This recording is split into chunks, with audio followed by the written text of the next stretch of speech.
গেছিল। তো ভাই বইয়ের স্বাদ হবার আগে কিন্তু এই পিকনিকটা হয়েছিল, তো আপলোড করতে এতটাই দেরি হয়ে গেল, তো টাইম পাচ্ছি না বলে দিতে পারিনি। আর আমি আর দিদা এখানে বসে আছি। এটা আমার দিদা, আপনাদের সাথে পরিচয় করে দিই। এটা ঠাম্মি, আমার বাবা ভাত খাচ্ছে, আমার ঠাম্মি আছে, ঠাম্মিও ভাত খাচ্ছে, আর আমার হাজব্যান্ডও চলে এসছে। এই যে আমার বড় ভাত খাচ্ছে, এই যে মা দিচ্ছে, আর মা বলছে যে জামাই কিরকম মাংস খাই, তুই তুলে তুলে দে। তো আমি বললাম তুমি দাও না, বলছে না না তুই দে না, কিরকম মাংস খাই খাসি।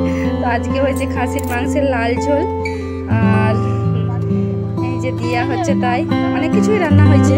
খাসির মাংস হয়েছে, আলু ভাজা হয়েছে, আরও অনেক কিছু রান্না হয়েছে। কী কী হয়েছিল আমি সব ভুলে গেছি। তো হচ্ছে এটা অনেক দিনের ভিডিও দেওয়া হয়নি। আর এই যে এখানে এই পাশে আমার ঠাম্মি, বাবা আর ও ভাত খেয়ে নিচ্ছে, আর সবাই ভাত খাচ্ছে। তো আমি বললাম একটু পরে বসবো। তো আমার ভাইয়ে বলছে যে মানে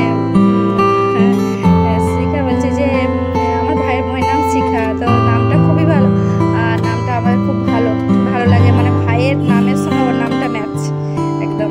তো খাওয়া দাওয়া করে চলে এসেছি এই ডেন্টিস্টের কাছে, আর আমার দাঁতে একটু প্রবলেম হয়েছে, তো হচ্ছে যে তাই ডেন্টিস্টের কাছে একটু চেক আপ করাতে চলে এসেছি। তো ডেন্টিস্টের কাছে এসে আমার মেয়েকে বললাম একটু ভিডিও কর। তো আমার ডেন্টিস্ট এই যে মেন ডক্টর সে নেই, তার মানে কম্পাউন্ডার রয়েছে, সে চেক আপ করবে। আর এখানে আমি আমার মেয়ে এসেছিলাম। তো এই যে রাত্রেবেলায় ঘুরে যে আবার সেই মাংসের ঝোল ভাত, তো মাংস অনেকটাই বেড়ে গেছিলো। তো এই যে খাসির মাংসের ঝোল, মাকে বললাম আমি আর সবজি নেব নি, শুধু ভাত একটু মাংসের ঝোল খাবো। তো গুড নাইট বন্ধুরা, এটা ছোট ভিডিও ছিল। Thank you.